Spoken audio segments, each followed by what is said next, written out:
Abavubi mu bizinga ebyesese balaja n'olw'ekidde ekizzemu okumamira ennyaanya kati emyalo mingi gizibye.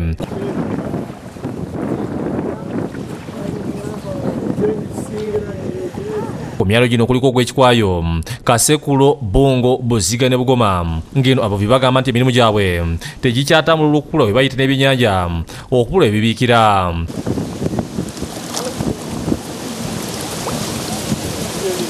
Ensonga y'ekidde ekyo ekisumbuwamuko kuba ebyennyanja tebiyawulirawo bulungi ate n'amaato gasumbuwa mu ggoba.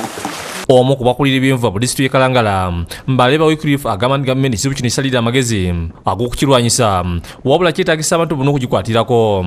Agamba nti wabula gavumenti nasalawo nkola ntuufu ey'okukijja mu nnyanja nga kati enkola ennyangu yakukijjako na mikono ng'asuubiza abantu bonna abaneewaayo okukirwanyisa bajja kubikozesebwa okumalawo ekiddo mu bwangu.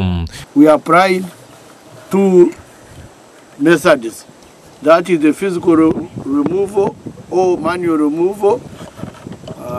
This is where people could participate, remove the weed manual. Mu myaka egy'ekyenda ekiddo kino kyasatiza bannayuganda ku mulundi gavumenti yaleeta obuwuka obwakirya okukikendeeza mu nnyanja.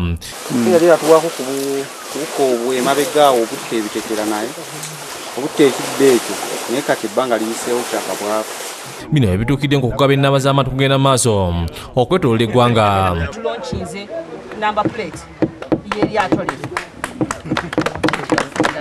Mu bafunye kuliko n'abadesiti Wakiso abazirinidde okumala ebbanga batandikidde ku mwalo gw'Ekigongo Entebbe. Akulira Abavubi Wakiso Mugabi Innocent nnyamidde Abavubi obutajjumira enteekateeka eno.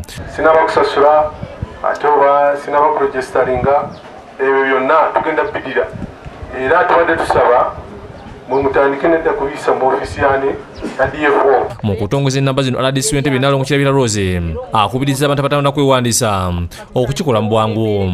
Buli lwe mukkiriza okukolagana obulungi ne gavumenti wabaawo enkyukakyuka nnene. Omulimu gwammwe guno gwe gumu ku mirimu ekyasinze okuleeta ssente mu ggwanga. Kajobi Kironde ne Uzairu Kikanuse bakusakidde guli eno ku Lwabukedde TV 1.